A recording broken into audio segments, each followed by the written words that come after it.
मन कठुआ तबा मऊगा भतार बायकरा कुछो न बुझात बा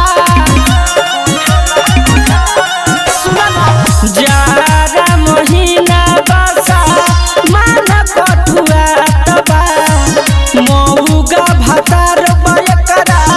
कुछो न बुझात बा देवदास